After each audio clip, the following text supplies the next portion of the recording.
Good morning, good morning. Today I am painting the piano matte black. Now it's probably about 30 years old, this piano.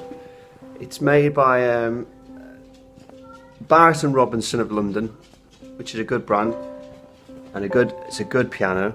It's all in tune and it was sold by Rushworths and Draper from Liverpool, and that happened, I don't know how long ago, like I said, probably about 30 years ago.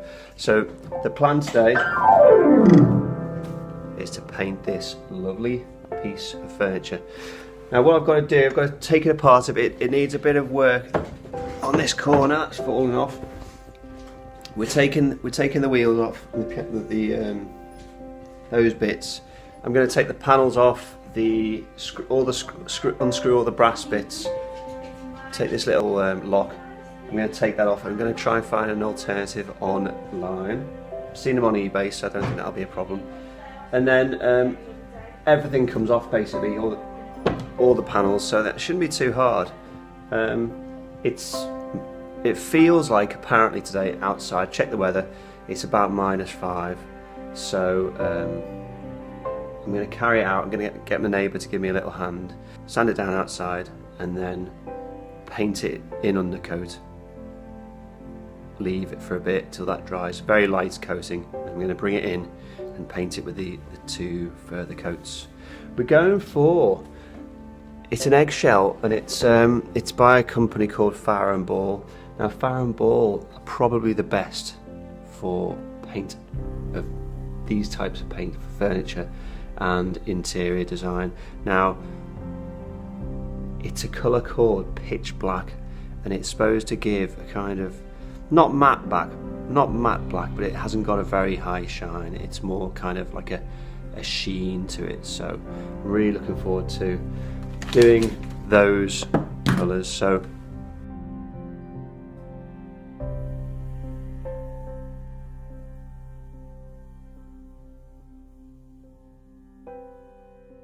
here's the Barrett and Robinson London sign, and then I don't know if you can just see that, Rushworths and Draper, Liverpool, Birkenhead and Chester.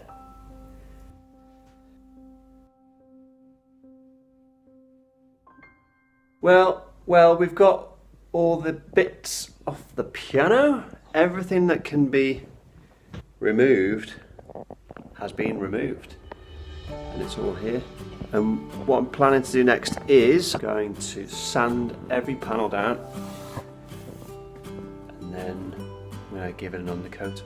So I'll try and do a little time lapse so you can get the gist of what's involved.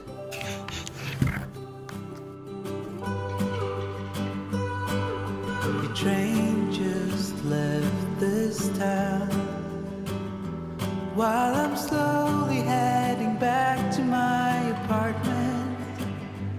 I'm not asking for your thoughts, I'm just thinking out loud in the darkness. If you've ever wanted to know what's inside a piano, it's this. A load of fluff. This must have been here for, I don't know, 30 years, something like that. So all this has got to come out. It's pretty grim, but it's cleaned all that up. Should be able to fix this end here. You can just see that is a bit loose. Got a pretty bad crack in it just there. So that's got to be fixed, and it isn't the same this end, but it does need a bit of TLC. Now the clever thing about this is, if you look here, this bit along the bottom there, that is a repair from the inside. So if you look on this side, there's no sign of any screws in there, which makes it, it's like, this piano is like a piece of furniture really. So let's get to work.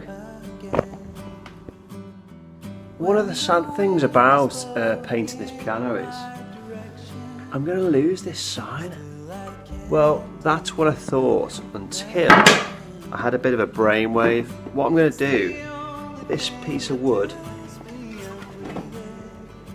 sits in the piano about there, and so you can always see that side. Obviously it's back to front because I'm doing this filming on my camera, but what I've decided to do, in order to retain this piece of history, I'm gonna flip it over, so that way we'll always have that little badge of history, and then we're going to paint that side.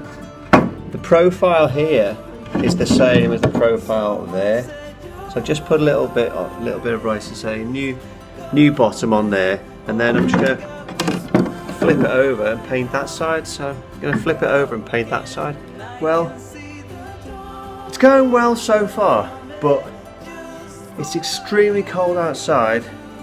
I'm just taking the casts off the bottom of the piano, so this is what I'm doing now, and then I'm going to sand, and then I'm going to paint. I fixed that funny little bit of at the end of the piano that was loose. I've put some Gorilla Glue down it, I've put some screws in and tightened it all up, so that is much better. Going to do the undercoat, then I'm going to fill it, sand it, and then I'm going to paint it again with the top coat. So here is the piano. It's currently upside down, but what you can see is I am taking these off. Give you a better look. So this little thing, to be honest, they're pretty goosed, these casters. It's been absolutely smashed around. There's been no thought really, probably in the last, I don't know, the last 10 years of this piano's life, whether it's been looked after or not, but I'm enjoying what I'm doing. So kids are out, they're at a party, wife's out, she's with them, and what can you do but paint pianos, have fun.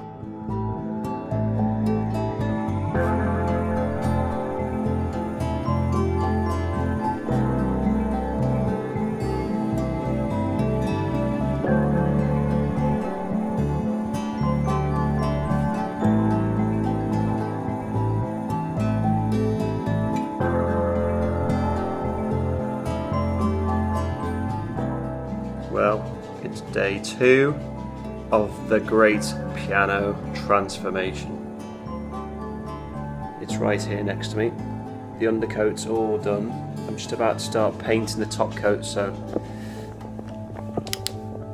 everything you see here in grey is going to be black in about 5 minutes. So, well, it's day 3.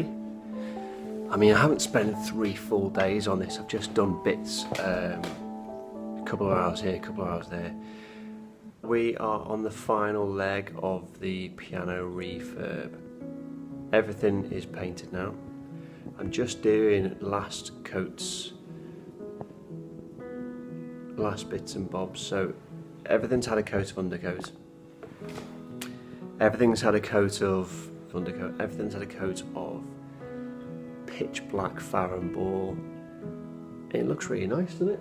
I'm really pleased with how it looks.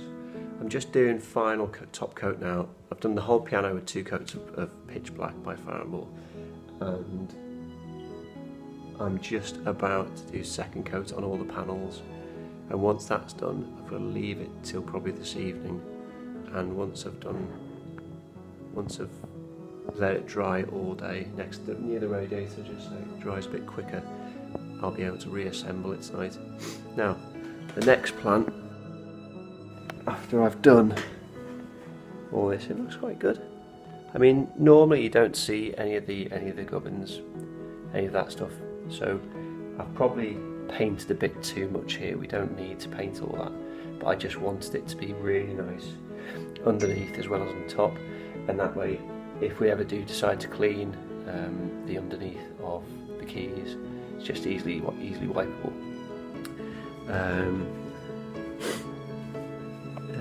So there you go, there's a close up. Underneath, I've done under there. Didn't really need to be done really as particularly as that, but it's been done, so I wanted to do a really good job. It's just a matter of these. We're done. Oh yeah, what I forgot to mention that in the last little segment was the keys. They're all numbered. I don't know if you can see the numbers, which are here.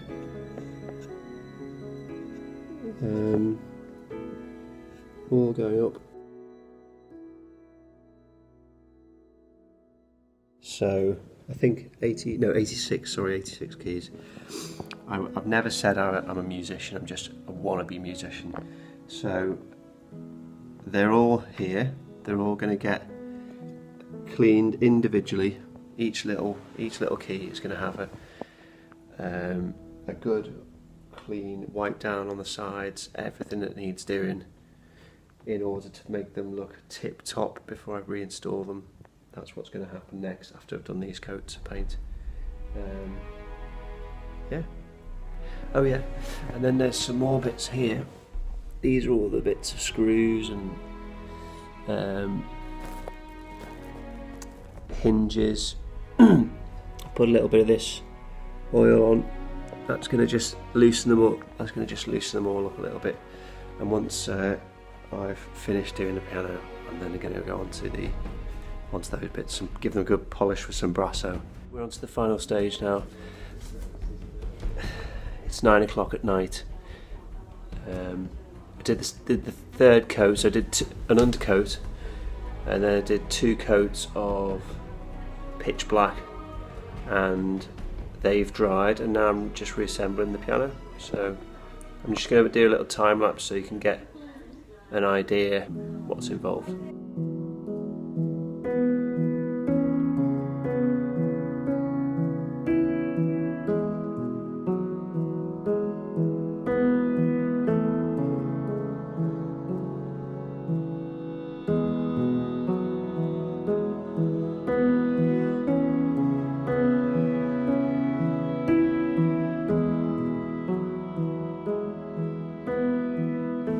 We're back, and it's done, and it looks great. I think you'll agree.